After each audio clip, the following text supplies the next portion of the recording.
एक समय की बात है। एक राज्य में एक प्रतापी राजा राज करता था।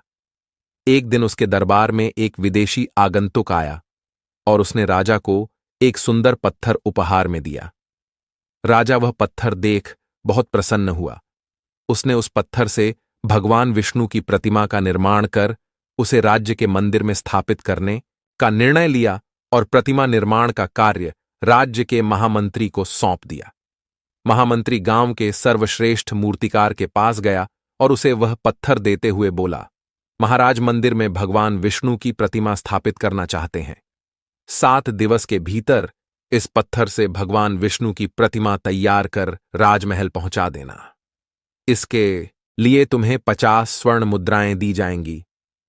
50 स्वर्ण मुद्राओं की बात सुनकर मूर्तिकार खुश हो गया और महामंत्री के जाने के उपरांत प्रतिमा का निर्माण कार्य प्रारंभ करने के उद्देश्य से अपने औजार निकाल लिए।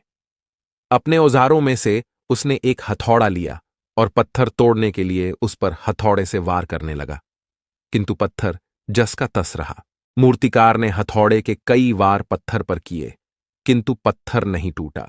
50 बार प्रयास करने के उपरांत मूर्तिकार ने अंतिम बार प्रयास करने के उद्देश्य से हथौड़ा उठाया, किंतु यह सोचकर हथौड़े पर प्रहार करने के पूर्व ही उसने हाथ खींच लिया कि जब 50 बार वार करने से पत्थर नहीं टूटा तो अब क्या टूटेगा।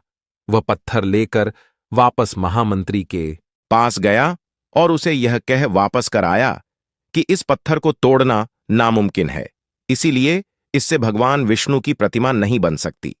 महामंत्री को राजा का आदेश हर स्थिति में पूर्ण करना था, इसीलिए उसने भगवान विष्णु की प्रतिमा निर्मित करने का कार्य गांव के एक साधारण से मूर्तिकार को सौंप दिया। पत्थर लेकर मूर्तिकार ने महामंत्री के सामने ही उस पर हथौड़े से प्रहार किया और वह पत्थर एक बार में ही टूट गया। पत्थर टूटने के बाद मूर्तिकार प्रतिमा बनाने में जुट गया। इधर महामंत्री सोचने लगा कि काश पहले मूर्तिकार ने एक अंतिम प्रयास और किया होता तो सफल हो गया होता और 50 स्वर्ण मुद्राओं का हकदार बनता। मित्रों, हम भी अपने जीवन में ऐसी परिस्थितियों से दो चार होते रहते हैं। कई बार किसी कार्य को करने के पूर्व या किसी समस्या के सामने आने पर उसका निराकरण करने के पूर्व ही हमारा आत्मविश्वास डगमगा जाता है और हम प्रयास किए बिना ही हार मान लेते हैं। कई बार हम 1-2 प्रयास में असफलता मिलने पर आगे प्रयास करना छोड़ देते हैं, जबकि हो सकता है कि कुछ प्रयास और करने पर कार्य पूर्ण हो जाता या समस्या का समाधान हो जाता। यदि जीवन में सफलता प्राप्त करनी है तो बार बार असफल होने पर भी तब तक प्रयास करना नहीं छोड़ना चाहिए जब तक सफलता नहीं मिल जाती।